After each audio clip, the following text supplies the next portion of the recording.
Si donc tu présentes ton offrande à l'autel, ça c'est Matthieu, chapitre 5, verset 23, et que là tu te souviennes que ton frère a quelque chose contre toi, laisse là ton offrande devant l'autel et va d'abord te réconcilier avec ton frère, puis viens présenter ton offrande. On va lire le prochain texte pour juste embellir ce qu'on vient de dire. Dans Luc, chapitre 17, verset 1 jusqu'au verset 10, le docteur Luc, chapitre 17, verset 1 jusqu'au verset 10, Jésus dit à ses disciples, il est impossible qu'il n'arrive pas de scandale, mais malheur, il est en train de parler à ses disciples, mais malheur à celui par qui ils arrivent. Il vaudrait mieux pour lui qu'on mit à son cou une pierre de moulin et qu'on le jetât dans la mer que s'il scandalisait un de ses petits. Prenez garde à vous-même. Si ton frère, regarde bien ici, si ton frère a péché, reprends-le et s'il se répand, pardonne-lui. Et s'il a péché contre toi 7 fois dans un jour, et que cette fois, il revienne en disant, je me répands, qu'est-ce que la Bible nous dit? Merci beaucoup. Les apôtres dirent au Seigneur, augmente-nous la foi. Et le Seigneur dit, si vous aviez de la foi comme un grain de sénévé, de moutarde, vous diriez à ce sycomore, déracine-toi et plante-toi.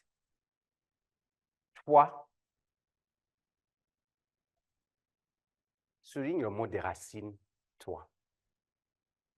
Et plante-toi dans la mer. Et il vous obéira. Verset 8. Verset 7. Qui de vous, ayant un serviteur qui laboure ou paie les troupeaux, lui dira quand il revient des champs, approche vite et mets-toi à table. Ça me rappelle mon pays un peu. Ne lui dira-t-il pas au contraire, prépare-moi un souper, ceins-toi et sers-moi jusqu'à ce que j'aie mangé et bu. Après cela, toi tu mangeras et tu boiras. Doit-il de la reconnaissance à son serviteur parce qu'il a fait ce qui lui était ordonné? Vous de même, quand vous avez fait tout ce qui vous a été ordonné, ça là je parle maintenant à tous ceux qui servent ici dans cette église. Ce verset-là, souligne-les, gardez-les à côté de votre lit, gardez-les là où vous faites votre travail de l'église. Ça, c'est un de mes versets que j'ai toujours utilisé quand je servais dans l'église, quand des fois j'étais frustré après mon pasteur, quand des fois j'étais frustré après mes collègues dans l'église. Ils disent, vous de même, quand vous avez fait tout ce qui vous a été ordonné, dites, nous sommes des serviteurs inutiles. Souligne ce mot-là. Et j'aimerais que celui qui pense qu'il fait grand-chose dans cette église, je veux qu'il puisse dire, je suis un serviteur inutile. Quelqu'un peut le dire ici? Ok, on va commencer par l'équipe de louange. L'équipe de louange, que chacun dise, je suis un serviteur inutile. Répète-le, je ne l'ai pas entendu. L'équipe multimédia, maintenant, dit, non, Santana, je ne t'ai pas entendu. Allez. Tony. Ceux qui viennent à l'intercession tous les soirs.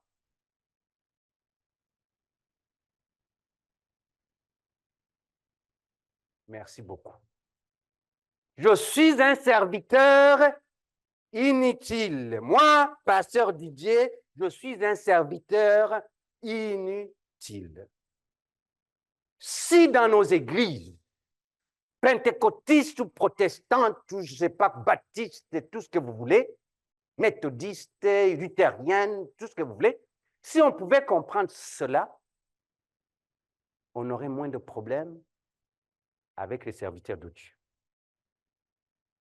Qu'est-ce que la Bible dit? Vous de même, quand vous avez fait tout ce qui vous a été, en d'autres termes, quand la description de tes tâches ont été faites très bien,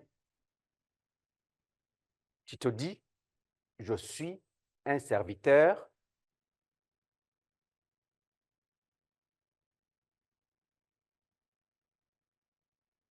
J'aimerais que son message, que quelques prédicateurs puissent l'écouter. Parce qu'il y en a qui se frappent la poitrine. Ah, mon église, moi. Ah, moi, quand je prêche. Oh, moi, je ne suis pas comme les autres prophètes. Quand je prophétise. Oh, moi, quand je... Il dit, quand tu as prophétisé, tu as tout fait, tu as tout prophétisé, dis-toi, je suis un serviteur. En le terme, calme-toi le pompon. Le pompon, vous savez, c'est quoi? Qui est là? Tu connais le pompon? Oui. Le chapeau, la tique de l'hiver. Il y a des tiques de l'hiver qui ont une boule ici, qui pendent d'un côté de l'autre. C'est souvent les enfants qui utilisent ça. C'est ça qu'on appelle le pompon. Quand on te dit, calme-toi le pompon, c'est comme, tu ne sers à rien. OK? Je suis un serviteur inutile, car nous avons fait ce que nous devions. My God, my God, my God. Dieu est bon, Dieu est bon. Peuple de Dieu, prie pour les serviteurs. Prie pour ceux-là qui travaillent au protocole. Prie pour ceux-là qui chantent dans l'équipe de louange. Prie pour ceux-là qui sont à l'intercession. Prie pour ceux-là qui travaillent au multimédia. Prie pour les pasteurs. Prie pour les prophètes. Prie pour les évangélistes. Prie pour les docteurs. Prie pour les apôtres. Prie pour, je ne sais pas, tout ce que vous... Prie pour eux. Car ils ont manqué un des points très utiles. Alléluia. Tendre Père, nous te disons merci pour ta parole, car tu es un Dieu d'amour qui nous aime. Quand ta parole sort éternelle et sort et retourne pas sans avoir accompli ce qu'elle a été destinée pour. Je prie, Seigneur, pour mon frère, ma soeur qui est ici présente. Seigneur, nous savons que nous sommes venus, nous avions traversé des moments difficiles dans nos vies. Mais Esprit de Dieu, des fois, nous manquons l'essentiel. Des fois, nous manquons le bâton. Et des fois, nous perdons le contrôle. Aide-nous aujourd'hui. Parle-nous. Parle à notre ego. Parle à notre âme. Change notre âme. Parle à notre esprit, afin que notre âme soit changée. Car sans ta parole, nous ne sommes rien. Sans ta parole, l'orgueil rentre. Sans ta parole, nous perdons le salut. Je prie pour quelqu'un ici qui traverse un moment difficile ou qui a traversé un moment difficile et qui ne sait pas comment faire face à ce moment difficile. Seigneur, qu'aujourd'hui tu donnes une parole qui va être une pierre angulaire durant cette semaine. C'est dans le nom puissant de Jésus que j'ai prié. Amen. Je vous asseoir dans la présence de notre Seigneur. J'aurais aimé avoir assez de temps, mais je vais vous voler un peu de temps, si vous le permettez, pour pouvoir vous donner tout ce que le Seigneur a mis dans mon esprit aujourd'hui. Mes frères et sœurs, on a déjà partagé, vous connaissez bien, sur la composition de l'homme. Nous avons vu que l'homme est tripartite. L'homme est composé de 3 parties. L'homme est composé du corps que nous voyons, les yeux, ils voient, les oreilles qui sont là pour entendre, le toucher, le goût. L'homme est composé aussi de ce qu'on appelle l'âme, qui est l'état intérieur au corps. L'âme qui est là où se joue tout notre être charnel. Dans l'âme, qu'est-ce qu'on a? On a les émotions. On a notre volonté. On a nos sentiments. On a l'intelligence. Tous, c'est au niveau de l'âme. Et c'est ça qui nous guide tous les jours. Mais l'homme est composé aussi de la 3e partie qui est l'esprit. Et l'âme et l'esprit sont ceux-là qui prennent le contrôle pour diriger le corps, nos actions.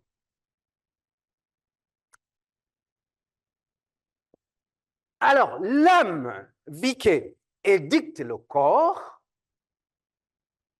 Quand on n'est pas un chrétien qui a la crainte de Dieu, qui connaît la parole de Dieu, on va être appelé à fonctionner au niveau de l'âme. Notre âme devient développée et tout ce que nous faisons est poussé par les décisions de l'âme.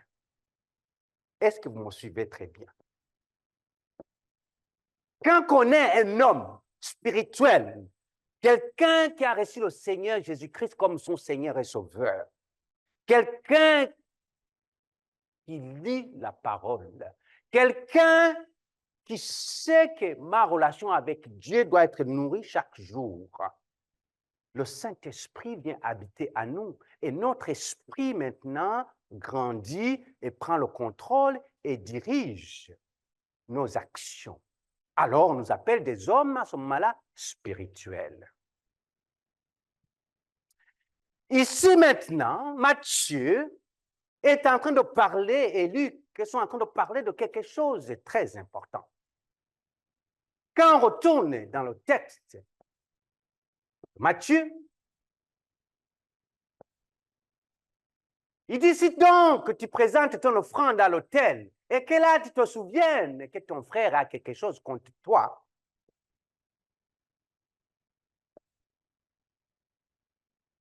va le voir et fais la paix avec.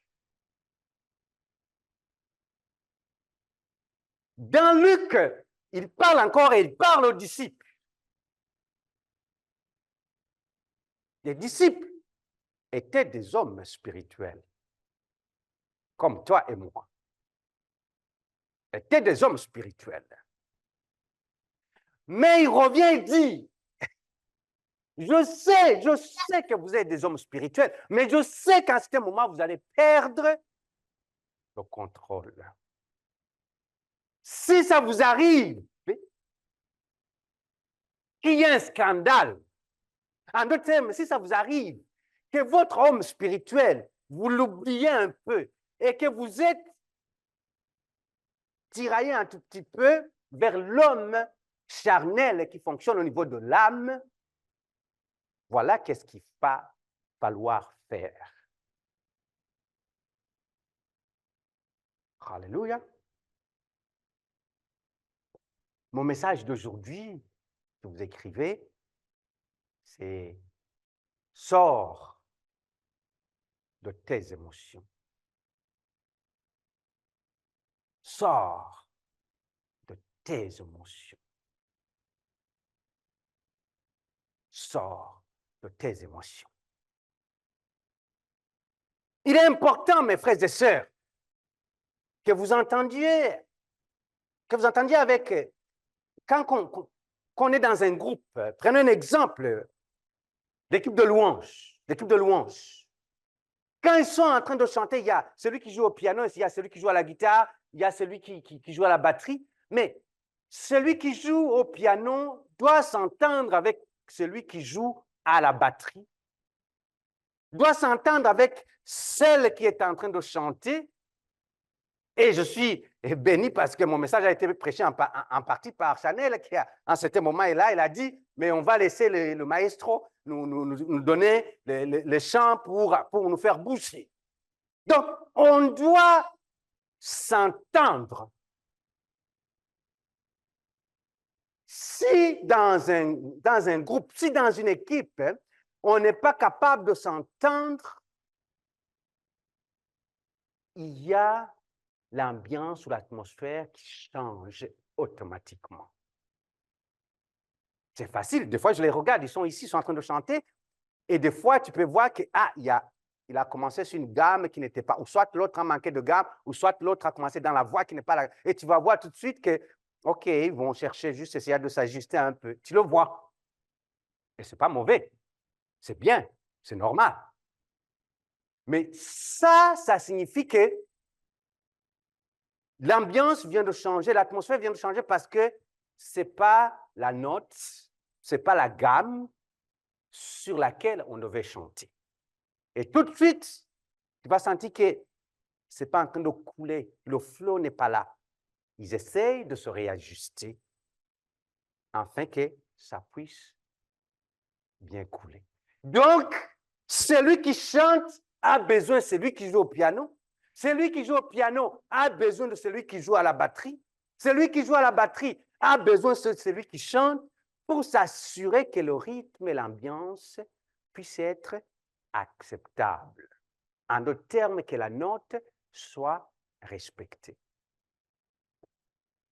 Est-ce que vous me suivez très bien? Vous allez dire, pasteur, arrête de nous ennuyer avec ça alors que l'heure est avancée. Ne vous inquiétez pas, je vais vous voler du temps. Amen.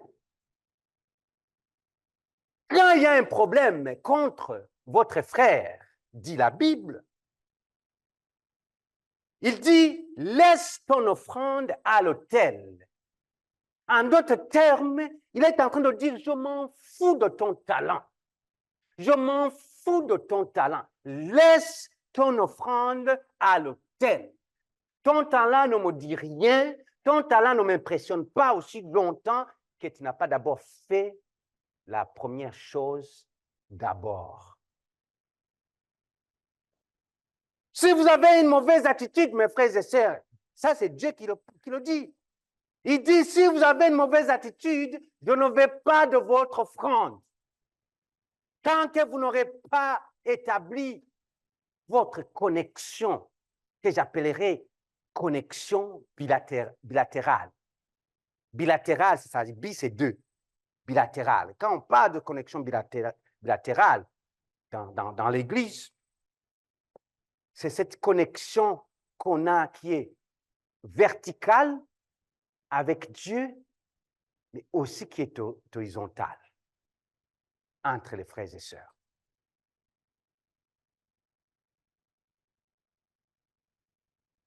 Vous vous rappelez, quand Jésus-Christ est monté au ciel, il a dit aux disciples, allez rester ensemble. Attendez, je vais d'abord, là-bas, je vais vous envoyer le Saint-Esprit. La première chose qu'il a dit, oui, il va y avoir une connexion verticale, mais entre vous, il doit y avoir d'abord d'unité, une connexion horizontale.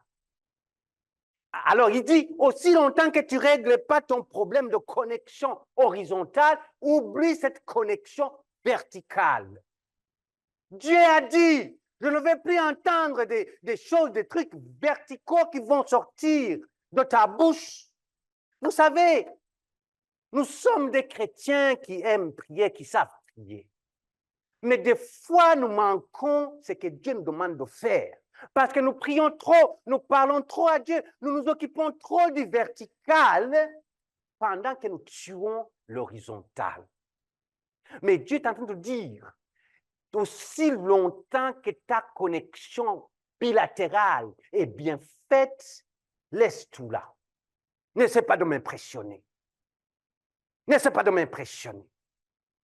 Oh, là, oui, là, tu peux, oh, tiens, oh, tu peux prier, oh, tu peux, dans ce type, tu peux invoquer l'Éternel. Pendant que, horizontalement, la relation avec tes frères et sœurs va mal. Va mal. Va mal.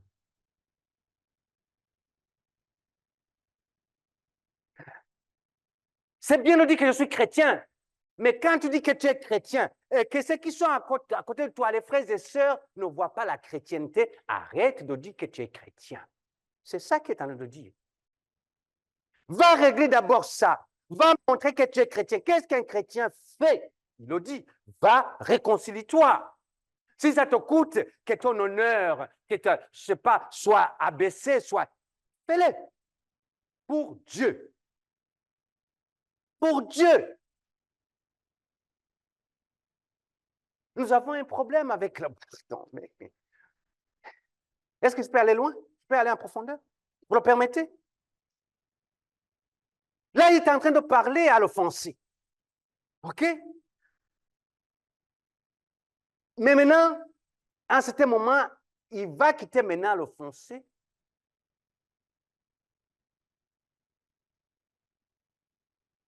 Il va aller voir maintenant. Non, il est en train de parler à celui qui a offensé.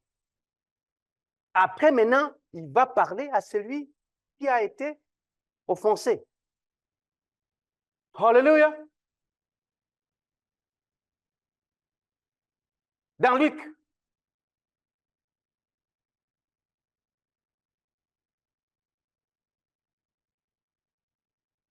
Vas-y, le verset, je pense, c'est 3 ou 4, je pense. Prenez garde à vous-même. Si ton frère a péché, reprends-le. Et s'il se répand, pardonne-lui. Toi qui as été offensé, si ton frère t'a vu qu'il t'a offensé, il a péché, va le voir et reprends-le. S'il accepte, pardonne-lui. Pardonne-lui. Tu as été offensé, il te dit, tu vas le pardonner, tu n'as pas le choix.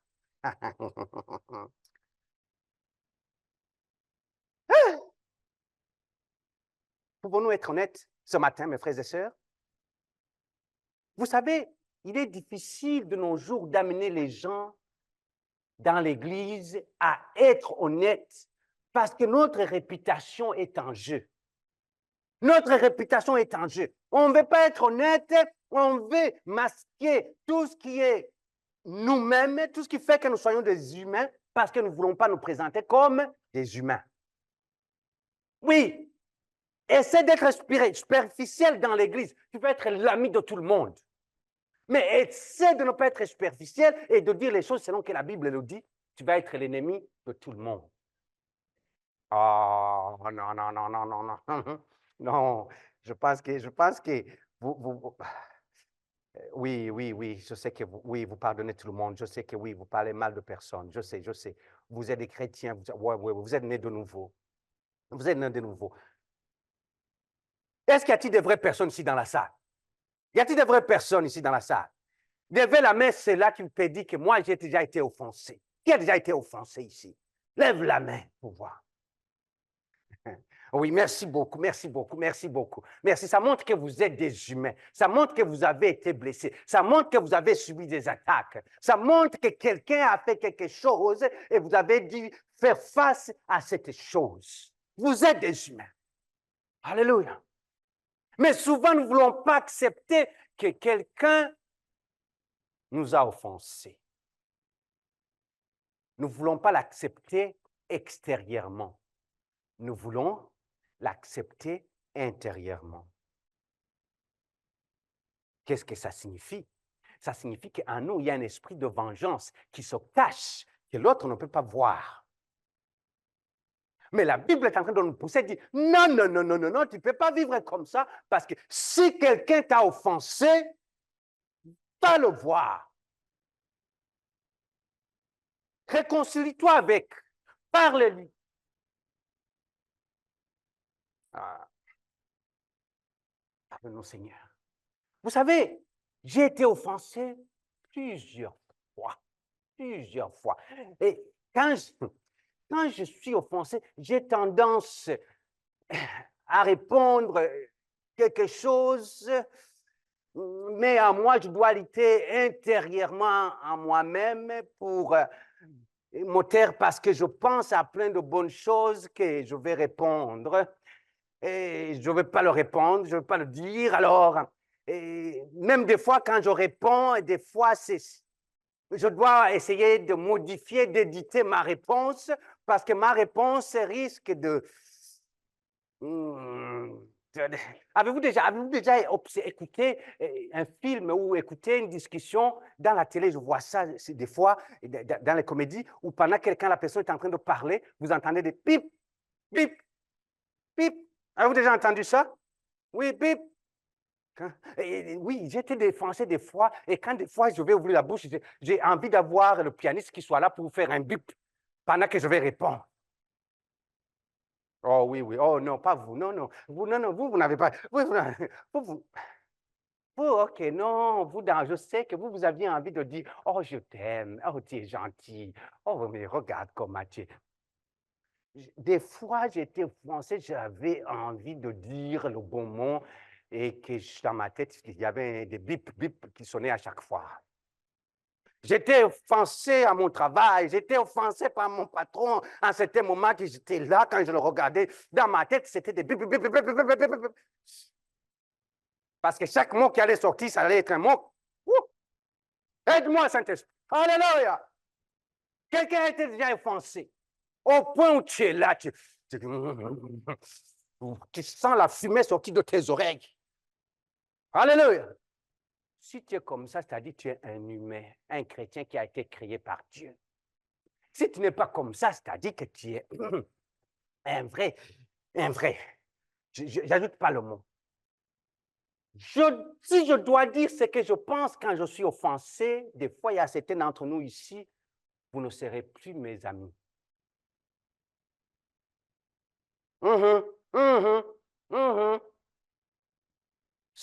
Si tu avais dit ce que tu pensais quand il t'a offensé ou quand il t'a offensé, des fois, dans l'église, on serait juste 15 personnes ou 5 personnes. Mais en toi, ça bouillonnait. Hey, hey, hey, hey, hey, tu te prends pour qui? Hey! N'est-ce pas? On nous a appris à être des hypocrites. À être des hypocrites. Régurgiter ça, garde ça en toi-même et cherche la bonne occasion pour le poignarder. N'est-ce pas que c'est ça qu'on nous enseigne? Mais laisse-moi te dire, les jeunes, les étudiants, peu importe là où vous êtes, votre force et vos capacités à réussir à l'école avec vos profs, c'est d'abord de connaître que vous êtes des chrétiens, des enfants de Dieu qui avons l'esprit de Dieu. Quand ton collègue de classe, quand ton professeur, quand je ne sais pas c'est qui, t'a fait du mal, t'a insulté, a parlé mal de toi, a posté sur Instagram quelque chose qui te fait du mal. Quand quelqu'un a parlé avec tes amis alors que c'est ton ennemi et que tu veux qu'il devienne ton ennemi à cause qu'il a parlé avec ton ennemi, sache que tu es un enfant de Dieu. La Bible dit que va le voir d'abord dans un esprit de quoi? Réconciliation. Souvent, nous manquons le bâton parce que nous n'allons pas dans un esprit de réconciliation, mais nous allons dans un esprit de règlement de compte. Merci, maman. Que Dieu te bénisse. Règlement de compte. Le règlement de compte ne va rien t'amener. Les jeunes, écoutez bien, le règlement de compte ne va rien t'amener. Ça va t'amener seulement un dossier mauvais à ton école qui peut aller jusqu'à l'expulsion de l'école. Je ne savais pas que ça existait. Jusqu'à ce que j'entends qu'il y a dans une école, je ne vais pas le dire, qu'un jeune que je connais, on l'a renvoyé de l'école. J'ai dit non, plus jamais. Je ne savais pas que ça existait. Tu ne peux plus venir à cette école, on l'a renvoyé. Je dis waouh, waouh, comment ça un jeune, je ne sais pas, de 13 ans ou 12 ans, on peut la renvoyer de l'école. Est-ce que vous m'écoutez bien, les jeunes? C'est ça que ça va vous coûter.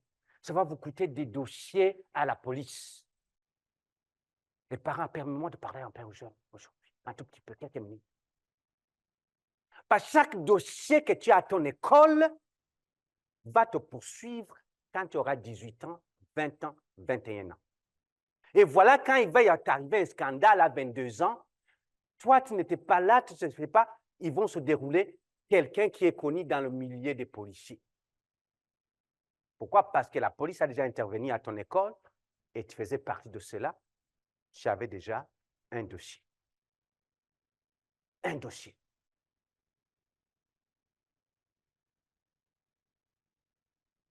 Et pendant que tu grandis à 25 ans, tu vas aller au marché du travail, on doit faire maintenant des enquêtes policières partout dans les bons emplois. Ils font des enquêtes policières, ils te demandent le dossier, ils voient que tu as un dossier, bye bye, ils ne t'engagent pas. Oublie ça. Tu ne peux pas travailler maintenant. À la banque, ils font des enquêtes. Au gouvernement, oublie ça, ils font des enquêtes. À la ville, ils font des enquêtes. C'est rendu partout. Et voilà, tu finis tes études et tu deviens chômeur à la maison, à côté de papa et maman, alors que tu as étudié, tu as fini, mais tu as un dossier lourd de même. À cause que des principes simples bibliques, tu ne les as pas suivis. Est-ce qu'on m'entend, les jeunes? Merci beaucoup. Que Dieu vous bénisse. Maintenant, permettez-moi d'avancer un peu plus. Ici dit, vous devez avoir le courage de parler et non laisser personne vous enlever la voix.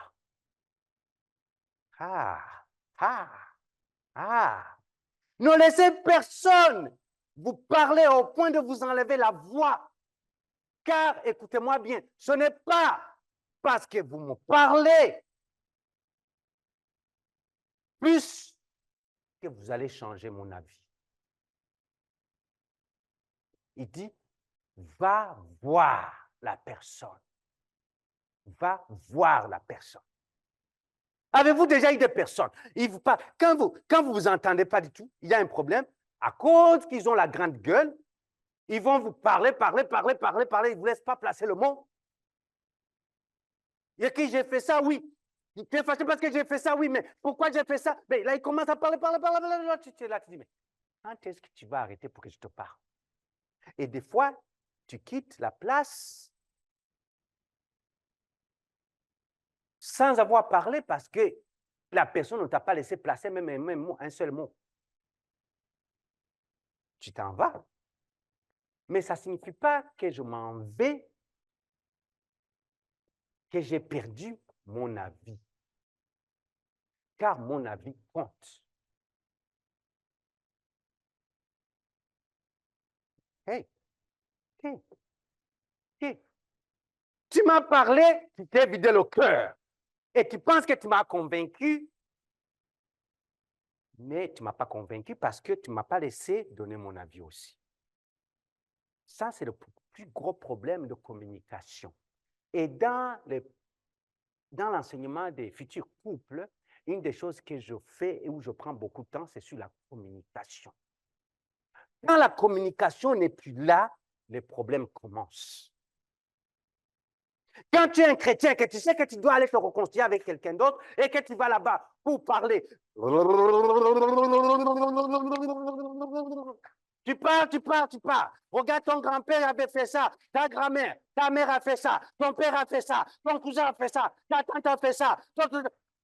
Quand est-ce que tu vas t'arrêter maintenant et que moi, je puisse te parler maintenant? Et que tu t'en vas et que tu penses que j'ai compris, que tu as changé mon avis, laisse-moi te dire, tu n'as rien fait, que seulement tu as fait une thérapie d'expression. Tu t'es exprimé. La Bible dit que personne ne t'enlève le droit, le courage de parler. S'il faut revenir la semaine prochaine, tu reviens. Tu regardes la personne, tu dis, écoute, j'aimerais qu'on puisse se parler parce qu'il y a ça qui s'est arrivé et voilà comment j'ai vu ça. Est-ce que c'était ça l'idée qui était derrière ta tête? C'était ça que tu voulais? OK? Ah. Est-ce qu'on peut m'accorder 2 minutes? Non? Ou vous voulez que je vous laisse aller à la maison? Je vais aborder un point et je vous laisse partir. OK?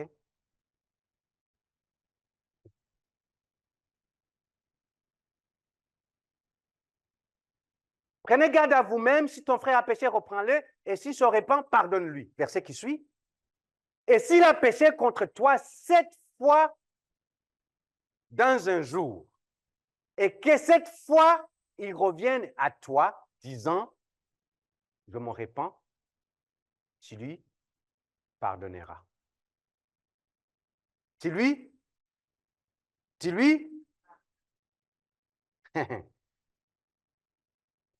Attends. Ici, Jésus complique les choses. Qu'est-ce qu'il dit? Il dit, si il a péché contre toi 7 fois, 7 dans un jour, dans la même journée, et qui vient demander à toi le pardon en disant je me répands, tu dois, en d'autres termes, tu n'es pas en train de compter. Dans, je pense c'est Matthieu chapitre 5, verset 8, si je ne me trompe pas, heureux ceux qui ont le cœur pur, car ils verront Dieu. Et Matthieu 18, 22, Jésus lui dit, je ne te dis pas jusqu'à 7 fois, mais quoi? 7 fois?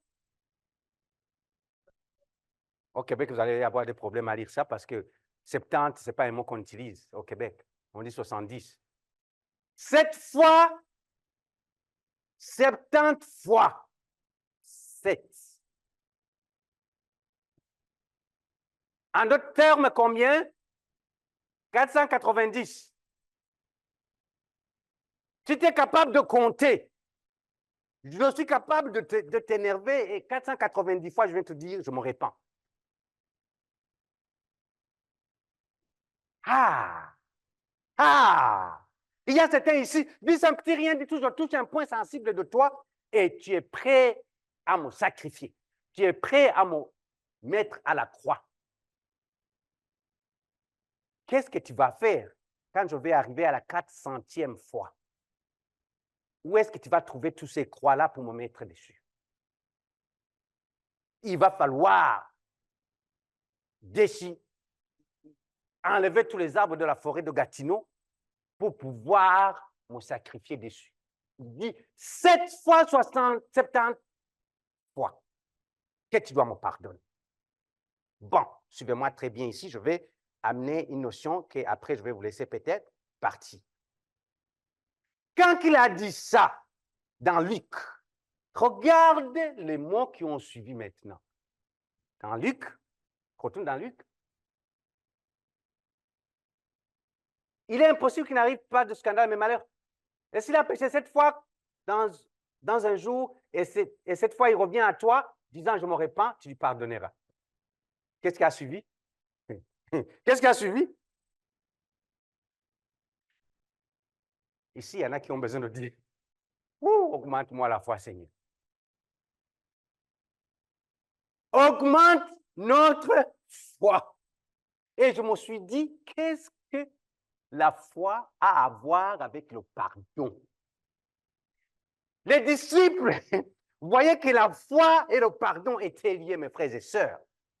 Ils ont dit que pour que je développe cette capacité de purger mon cœur de ce que je ressens éternel, de ce que je ressens quand il m'offense une fois, deux fois, pour que je puisse avoir la capacité de purger cette colère qui est dans mon cœur, j'ai besoin de la foi. J'ai besoin de la foi. J'ai besoin de croire que rien de ce que tu as fait ne m'empêche d'y arriver. J'ai besoin de croire que rien que ce que tu m'as fait, première fois, deuxième fois, troisième fois, ne va m'empêcher d'arriver là où Dieu veut que j'aille. En d'autres termes, Dieu a une destinée pour toi. Et ta destinée a été tracée par Dieu. Tu es un homme qui est sur le chemin vers sa destinée. Quand il y a des choses qui t'arrivent, tu as besoin de la foi pour pouvoir savoir que ta destinée n'est pas cette distraction, mais que ta destinée est un autre chemin et tu ne peux pas laisser les distractions t'empêcher d'aller vers la destinée. Rappelez-vous de Jésus-Christ. Jésus-Christ, quand il était sur la terre, Jésus-Christ, on a comploté pour le tuer, pour le faire mourir. Et voilà que Jésus-Christ, celui qu'on a vu qui a guéri les lépreux, celui qu'on a vu qui a ressuscité les morts, celui qu'on a vu qui a dit une seule parole et les choses ont changé, Jésus-Christ lui-même, celui qui avait le pouvoir, celui qui a dit que tout pouvoir m'a été donné sur la terre et au ciel. Quand il arrive à Golgotha, à la croix, il avait une destinée, il avait compris qu'il avait une destinée. Quand on l'a crucifié, le soldat qui rentrait le clou dans sa main, quand on l'a crucifié, Jésus-Christ a compris qu'il avait une destinée et que ça, c'était les distractions. Il n'a pas dit, il aurait pu dire, au nom puissant, j'invoque le feu qui consume tout le monde ici et le feu aura consumé tout le monde. Mais il n'a pas dit, consume le feu consume tout le monde. Il n'a pas dit, je maudis vos enfants jusqu'à la 10e génération. Il n'a pas dit, il aurait pu le dire. Il avait le pouvoir et la capacité de le faire. Mais vu qu'il était sur le chemin de sa destinée, il a refusé les distractions. Alléluia, l'enlever de la destinée. Le problème qu'on a, nous les enfants de Dieu, c'est qu'on oublie qu'on a une destinée. Et des fois, on se fait distraire par des choses qui nous empêchent d'arriver là où Dieu veut nous amener. Regarde, quelqu'un dit à cette personne, ma destinée est très grande. Ma destinée est très grande. Ma destinée est très grande que je puisse me fâcher sur cette parole que tu viens de me dire. Ma destinée est très grande que je puisse abandonner sur ce que tu viens de me dire. Je m'en fous de qui tu es. Si tu es marié avec moi, tu dois le savoir que j'ai une destinée et que ma destinée est très grande pour que je puisse m'attarder sur les futilités. Tu dois savoir, si tu es mon patron, ma patronne, que ma destinée est trop grande pour que je puisse perdre ma destinée à cause de ce travail. Tu dois savoir que ma destinée est très grande. J'ai une destinée. J'ai une destinée. Oh Seigneur, ils ont dit, augmente-nous la foi. Augmente-moi la foi. Augmente-moi la foi. Pourquoi ils ont dit, augmente-moi la foi? Parce qu'ils savent combien ça peut être dur. Parce qu'ils savent qu'est-ce que ça signifie 7 fois 70 fois. Ils savent combien c'est difficile de pardonner une fois, deux fois, trois fois, quatre fois, cinq fois. En d'autres termes, ils savent comment ça va être difficile de vivre dans une vie de réconciliation et de pardon. Ils ont dit, augmente-nous la foi.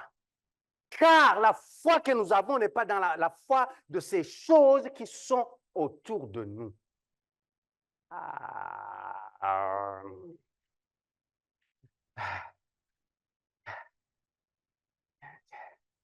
Je pensais finir, mais je m'arrête ici, on continue ou on continue la semaine prochaine. Alléluia. Vous me donnez jusqu'à 12h30? Je vous aime beaucoup, je vous aime beaucoup, je vous aime beaucoup. Quand vous me donnez jusqu'à 12h30, tant pis pour vous. Apprêtez-vous, attachez vos ceintures. Attachez vos ceintures. Amen. Alléluia. Attachez vos ceintures. En d'autres termes, Dieu est en train, Jésus-Christ est en train de leur dire, écoute, vous devez chercher à apprendre à me glorifier dans les tribulations. Je dois danser quand je suis faussement accusé. Je dois apprendre à louer Dieu même si tu ne m'aimes pas. Alléluia. Ma défense est de croire en Dieu et de dire que peu importe si tu me jettes dans la fosse au lion, je vais sortir. Joseph, avant qu'il soit premier ministre d'Égypte, il fallait qu'il traverse des tribulations. Alléluia. On l'a jeté dans une fosse. On l'a jeté dans la maison de Potiphar. On l'a jeté en prison. Mais il a refusé de traverser tout ce qu'il a traversé parce qu'il savait qu'il avait une destinée. Je ne l'ai jamais entendu insulter qui que ce soit quand il était dans la fosse. Il aurait pu dire à ses frères, maudit, vous qui m'avez jeté dans la fosse. Il aurait pu dire dans la maison de Potiphar, maudit cette femme qui m'a accusé faussement. Il aurait dit dans la prison à tout ce qui était autour de lui, maudit le roi ou la personne qui m'a mis dans cette prison. Mais il savait c'est quoi sa destinée. Il avait eu un songe. Quelqu'un a déjà eu un songe sur sa vie. Quelqu'un a déjà eu un songe. Quand tu as un songe sur ta vie, tu refuses toutes sortes de distractions parce que tu sais où est-ce que tu... Oh! Y a-t-il quelqu'un qui sait sa destinée? Le jour où tu connaîtras ta destinée, tu vas arrêter de te comporter comme tu te comportes.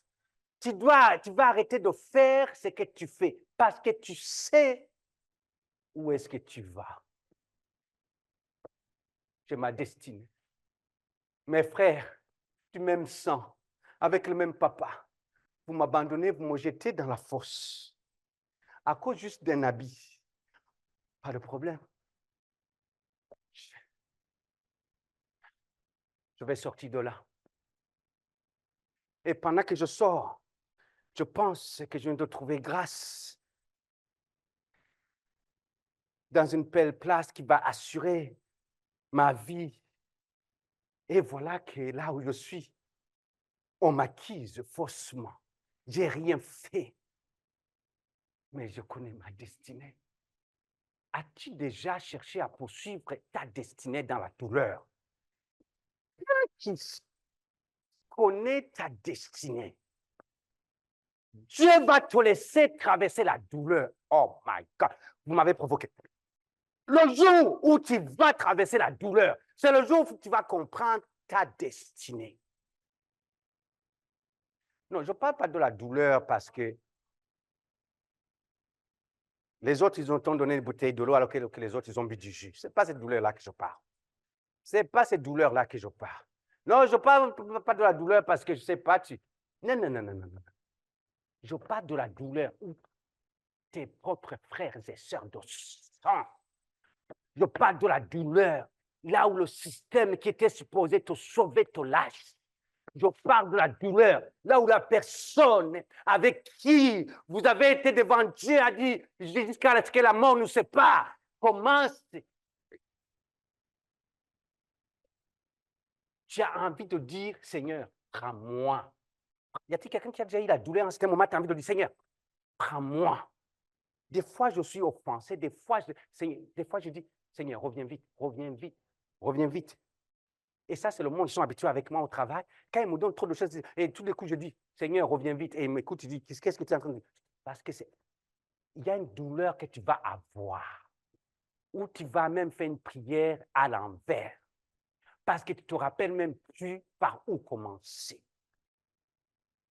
Je ne parle pas de la douleur parce que tu as cogné ton petit orteil sur un coin d'une table. Non, non, non, non, non, non, non, non, non, non. Non, non. Une douleur où tu n'es plus capable de parler avec ta propre parenté. Rejeté. Rejeté. Où tout le monde complote contre toi. Où tout le monde est prêt à te sacrifier. Où tout le monde est prêt à te tuer. Propre sang. ou la personne avec qui tu avais mis toute ta confiance cherche à te faire du mal. Une douleur. Une douleur. Joseph traverse tout. Quand il devient Premier ministre, qu'est-ce qui s'est passé? Ses frères viennent. Et qu'est-ce qu'il a dit? Est-ce qu'il les a maudits? Il était Premier ministre. Il avait jeté dans la fosse. Il aurait pu les jeter en prison. Il avait le droit. Qu'est-ce que Joseph a fait? Qu'est-ce que Joseph a fait? Alléluia. Allez lire l'histoire de Joseph. Je n'ai pas le temps, je n'ai pas le temps. Vous ne m'avez pas donné assez de temps pour continuer, sinon je finirai à 13 heures. Je n'ai pas le temps. Alléluia.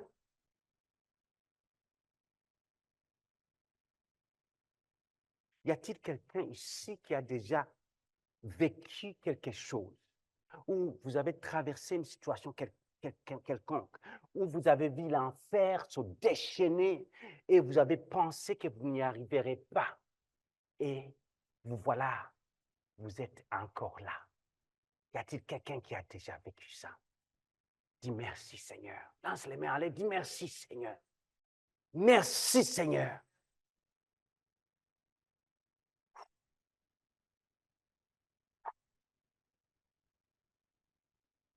Vous savez,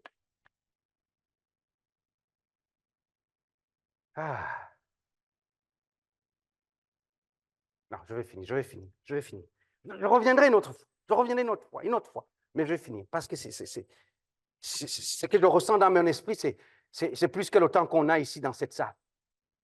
C'est plus que le temps qu'on a ici dans cette salle.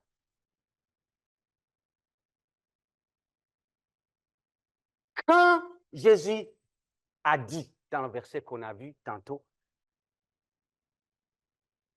que seuls ceux qui ont le cœur pur verront Dieu. Okay? On a vu ce verset tantôt, je pense. Et reste ceux qui ont le cœur pur, car ils verront Dieu. Ici, le mot pur vient du mot grec où on obtient le mot kat. Kataros, c'est le mot pur, kataros. Et la racine du mot kataros, qui est kat, c'est où nous obtenons le mot cathéter. Cathéter. Vous connaissez cathéter, c'est quoi? C'est qui travaille dans le domaine médical.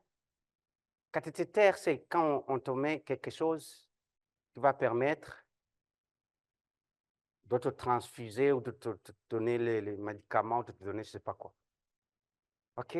On te transfuse. C'est pour permettre que quelque chose circule.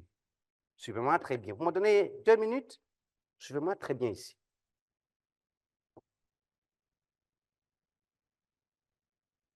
Nul, sauf ceux qui ont le cœur pur. C'est ce qu'il dit. En d'autres termes, personne d'autre que les gens qui ont un cathéter dans le cœur ne verra Dieu. Un cathéter par lequel il mesure le cœur pour s'assurer que le cœur circule.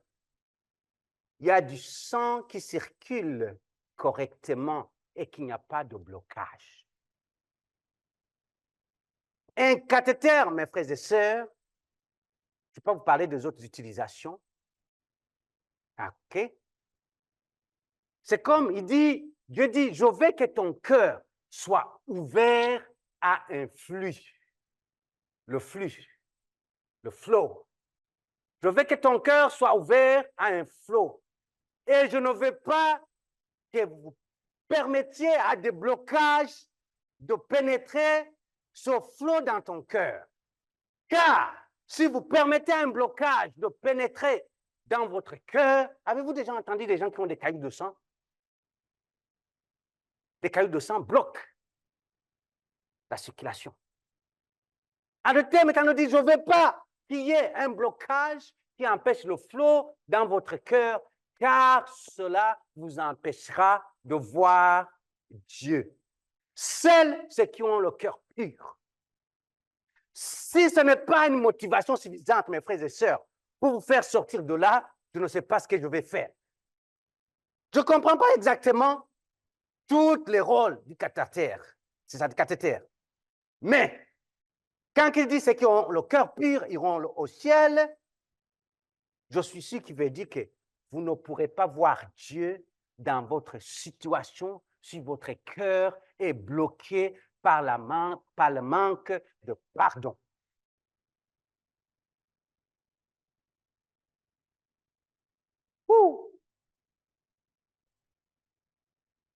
J'ai besoin de voir Dieu pour trouver comment traverser le désert.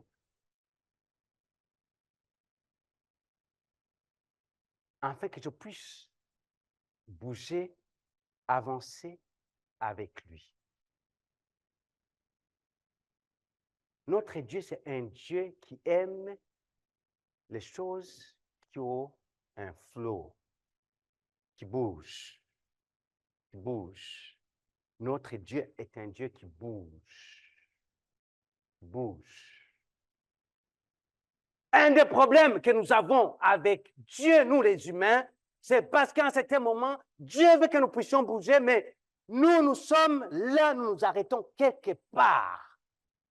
Suite à un problème quelconque, suite à une insulte quelconque, suite à une menace quelconque, suite à une déception quelconque, dis à l'Éternel, aucune situation dans ce monde ne m'enlèvera de ta présence. C'est ça l'engagement que tu dois prendre.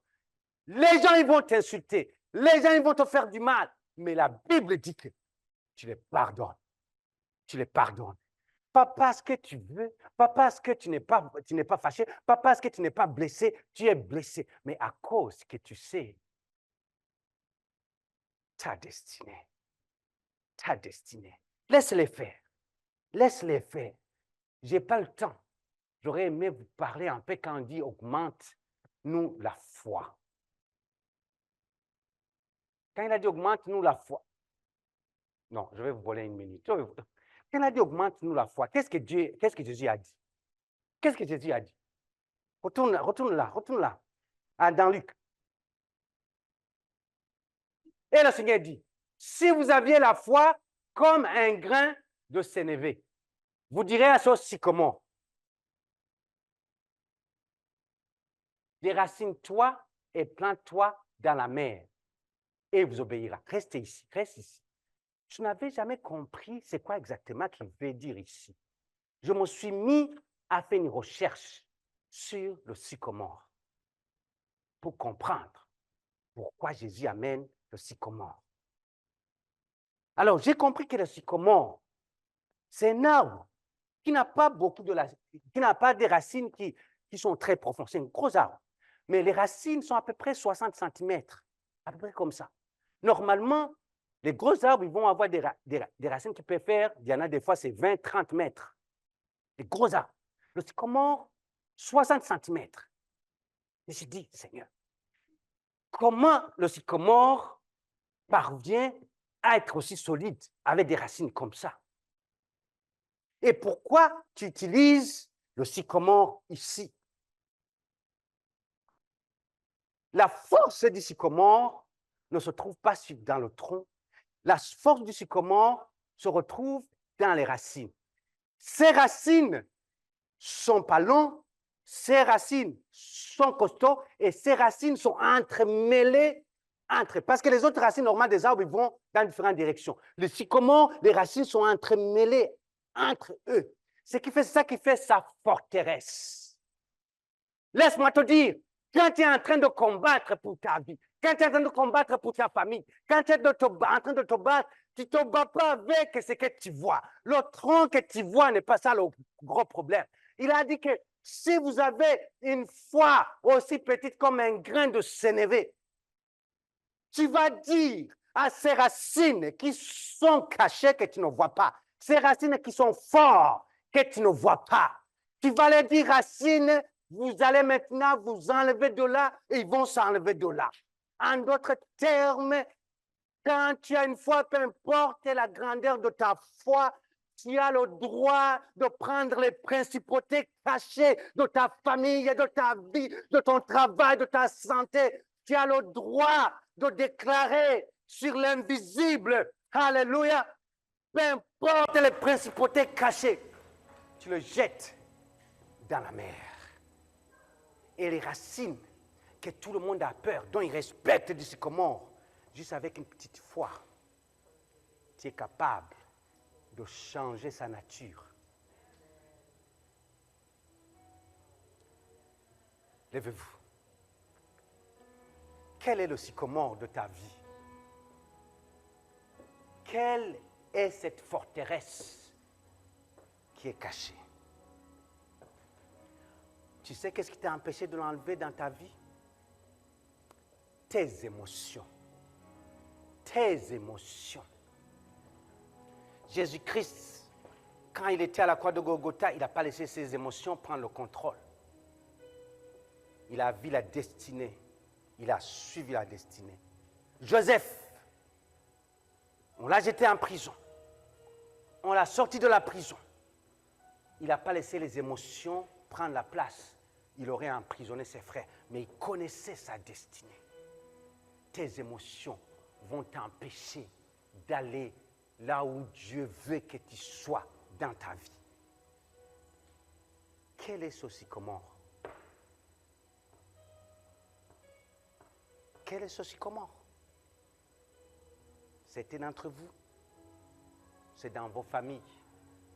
D'autres dans vos études. D'autres au travail. D'autres, je ne sais pas où, dans vos couples. Mais ici, chacun a un sycomore dont tu ne vois pas les racines, qui est dans ta vie et qui t'empêche de vivre cette abondance que Dieu a prévue pour toi. Tu dois l'identifier. Et quand tu l'auras identifié, Dieu dit que tu as assez de foi que tu vas le déclarer. 2 étapes. Tu dois l'identifier et tu dois déclarer. Alléluia. Alléluia. Quel est ton sycomore de ta vie? Tu as été blessé? Tu as été blessé? Quelqu'un t'a fait du mal? Tu ne parviens pas à oublier? Est-ce que tu veux laisser ce mal t'empêcher d'aller vers ta destinée? Non. Les jeunes, un ami t'a insulté, un ami t'a parlé mal de toi, et tu ne veux pas oublier, et tu veux que juste ces quelques mots, ou ce post sur Instagram, ou ce post sur TikTok, que ça puisse t'empêcher de vivre ta destinée. À cause d'un petit message comme ça. Alléluia.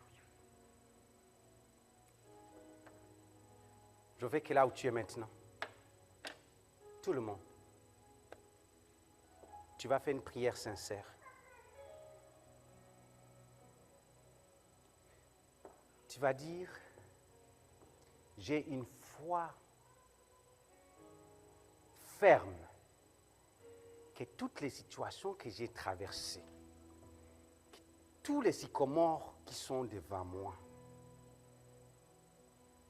je déclare que ma destinée n'est pas entre les mains de ces sycomores, mais ma destinée est dans les mains de Dieu et c'est lui qui me donne la force et la foi de m'adresser aux sycomores. Et que tu puisses parler à ce sycomore. Que tu puisses parler à ces personnes qui t'ont fait du mal. Tu puisses les pardonner. Tu puisses te réconcilier avec eux. C'est ce que Dieu nous demande. Est-ce qu'on est prêt à le faire? Je veux que tu prennes, c'est même 1 minute. Je sais que j'ai dépassé le temps, je demande pardon. Mais si c'est même 1 minute, c'est ça qui va te donner la force de pouvoir continuer. Oublie les émotions. Oui, ils t'ont fait du mal. Oui, ils t'ont trahi. Oui, ils ont parlé contre toi. Ils ont planifié des choses derrière toi.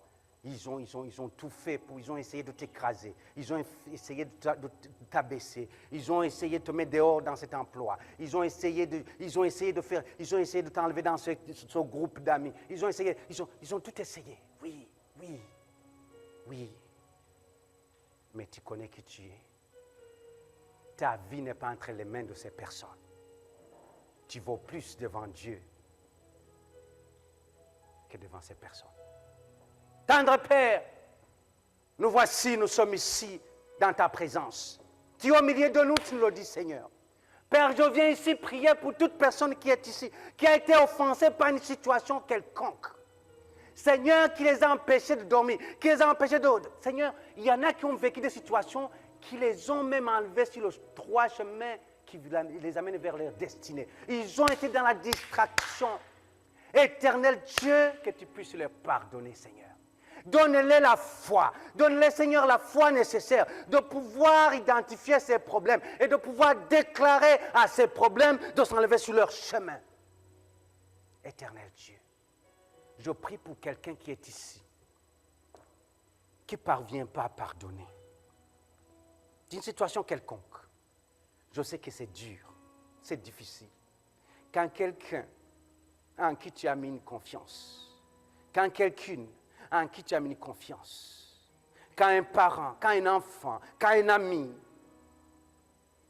quand ta femme, quand ton mari, en qui tu as mis toute la confiance, te fait du mal, ça fait mal. Mais Éternel, sur cette terre, nous ne pouvons pas nous arrêter sur ce qui est visuel, qui est charnel. Tu nous appelles vers une destinée.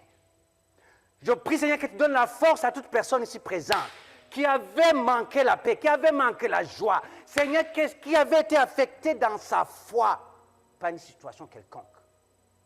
Qui regarde vers toi, vers le ciel. Car c'est vers le ciel que nous vient le secours. Libère les captifs. Libère les captifs. Libère les captifs. Seigneur, là où il y a eu des douleurs, Seigneur, que tu puisses amener la bonne, Seigneur. Seigneur, là où il y avait, éternel Dieu, le désespoir, que tu amènes l'espoir. Seigneur, là où il y avait l'abandon, éternel Dieu, que tu amènes, Seigneur, l'engagement. Que l'esprit de vengeance sorte de nos vies. Mais que tu nous donnes un esprit de douceur, un esprit d'amour, car tu es un Dieu qui est amour. Nous avons été trahis. Nous avons été offensés. Dans le nom puissant de Jésus. Amen. Amen. Amen.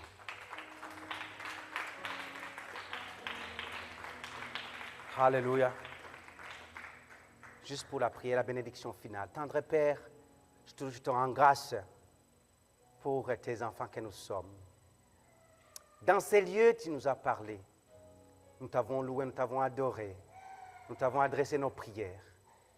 Seigneur, j'abandonne le retour de chacun jusque chez nous, dans nos maisons. Laisse, Seigneur, que ton amour infini, cette grâce et cette paix de notre Seigneur Jésus-Christ et la communion du Saint-Esprit soient sur la vie de chacun. Au nom de Jésus. Amen. Amen. Amen. Bonne semaine. Saluez-vous les uns les autres et bon dimanche.